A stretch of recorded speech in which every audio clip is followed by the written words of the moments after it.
YCP ముద్రపడిన అధికారుల పాపం పండిందా? Next target అప్పటి సిఐడి డీజీ సంజయేనా? విజిలెన్స్ ఎన్ఫోర్స్మెంట్ ఇచ్చిన నివేదికతో ఏపీ ప్రభుత్వం చర్యలకు సిద్ధమవుతోందా? గత ప్రభుత్వంలో రెచ్చిపోయిన సంజయ్కు ఉచ్చు బిగుస్తోందా?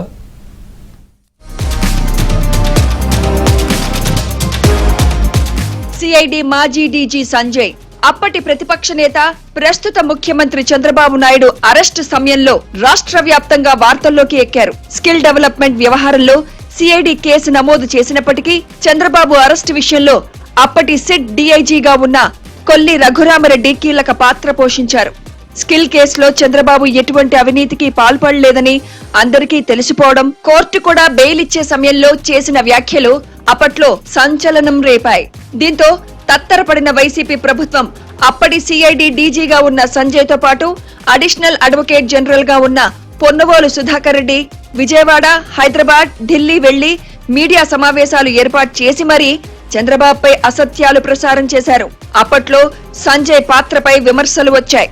క్రిమినల్ మెంటాలిటీ ఉన్న వాళ్ళు చెప్పే మాటలు, మాయ మాటలు దయచేసి నమ్మవద్దు. This is my open appeal. ఒక దెబ్బతిన్న వ్యక్తిగా చెప్తున్నా, he has violated all the rules. కూటమి ప్రభుత్వం అధికారంలోకి వచ్చిన తర్వాత సంజయ్ పై ఆరోపణలు రావడంతో విజిలెన్స్ ఎన్ఫోర్స్మెంట్ విచారణకు ఆదేశించింది.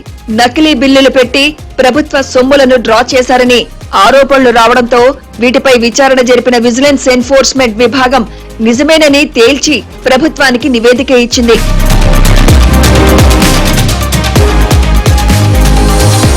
అదేవిధంగా అగ్నిమాపక శాఖలో డీజీగా ఉన్న సమయంలో కూడా పెద్ద ఎత్తున నిధులు దుర్వినియోగం జరిగాయని విజిలెన్స్ ఎన్ఫోర్స్మెంట్ విభాగం మరో నివేదిక ఇచ్చింది. అగ్నిమాపక శాఖలో ఎన్ఓసీతో పాటు ఇతర సాంకేతిక అంశాలను నిర్వహించేందుకు టెండర్లు పిలిచారు. ఈ టెండర్లలో తక్కువ ధర వేసిన వారిని కాకుండా సౌత్రికా టెక్నాలజీస్ అనే సంస్థను ఎంపిక చేసి వారికి కాంట్రాక్ట్ అప్పచెప్పారని తేల్చారు. అయితే ఈ సంస్థ కేవలం 13% పనులు మాత్రమే పూర్తి చేయగా 50% పనులు పూర్తి చేసినట్లు తప్పుడు నివేదిక ఇచ్చి 59 లక్షల రూపాయలు చెల్లించారని విజిలెన్స్ తేల్చింది.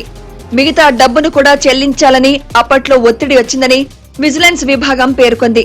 తర్వాత అగ్నిమాపక శాఖ డీజీగా వచ్చిన పివి సునీల్ కుమార్ ఈ అంశంపై సాంకేతిక కమిటీని నియమించి అక్రమంగా నిధులు చెల్లించారని తేల్చడంతో పాటు సౌత్రికా టెక్నాలజీస్ కు నిధులు ఇవ్వొద్దని, ఆ సంస్థను బ్లాక్ లిస్ట్ లో పెట్టాలని సూచించారు.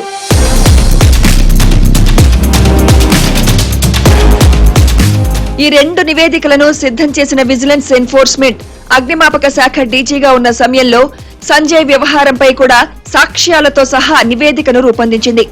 ఈ నివేదికలను పరిశీలించిన పోలీసు ఉన్నతాధికారులు తదనంతర చర్యలు తీసుకోవాలని ప్రభుత్వానికి సిఫార్సు చేశారు. న్యాయ నిపుణులతో చర్చించి వారి సలహా మేరకు సంజయ్ పై చర్యలకు ప్రభుత్వం సిద్ధమవుతోంది. పూర్తి ఆధారాలు లభించడంతో సంజయ్ పై డీఓపీటీ కూడా లేఖ రాయాలని ప్రభుత్వం నిర్ణయించినట్లు సమాచారం అందింది.